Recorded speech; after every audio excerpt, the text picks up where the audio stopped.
Good morning everyone. দেখো এখানে আজকে আমি ডিম সিদ্ধ বসিয়ে দিয়েছি, এখানটাতে ভাত বসিয়ে দিয়েছি, তারপর এখানটাতে কেটে নিচ্ছি আমি আলু দিয়ে, বিনস দিয়ে, গাজর দিয়ে ভাজি করব বলে। দেখো সবাই, এখান থেকে আমি ভাজার জন্য সব কিছু কেটে নিয়েছি, ধুয়ে নিয়েছি পরিষ্কার করে। এইদিকে ভাত বসিয়ে দিয়েছি, ভাত প্রায় উতাল চলে এসছে। এখানটাতে কড়াইতে তেল দিয়ে গাজর ভাজার জন্য গাজরটাকে দিয়ে দিলাম।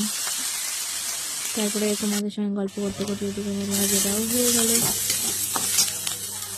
এদিকে আমি ডিমটাকে ছুঁয়েছিলাম, সেটাও শেয়ার করা হয়নি। এদিকে আমি ডিম ভেজে নিয়েছি। এদিকটাতে আমি ডিমের জন্য আলু, টমেটো, পেঁয়াজ সব কিছু ভেজে ভালো করে ভাজি করে নিচ্ছি। তো দেখো আজকে সন্ধ্যায় তো শ্বশুর মশাই বলছি সকালবেলা যে আজকে কী খাবে। তো বললাম প্রত্যেক দিন মাছ মাংস খেতে খেতে মুখটা একদম পচে গেছে। তো তাই আজকে ভাবলাম যে একটু অন্যরকম কিছুই খাই। তাই শ্বশুর মশাইকে সকালে বলে দিলাম যে আজকে মাছও খাবো না, মাংস খাবো না, আজকে খাবো হলো ডিম। তাই শ্বশুর বাজার থেকে ডিম নিয়ে চলে এসছে। সবসময় তার ঘরে থাকে না, সেটাকে বাজার থেকে নিয়ে আসতে হয় গিয়ে। তো শ্বশুর ডিম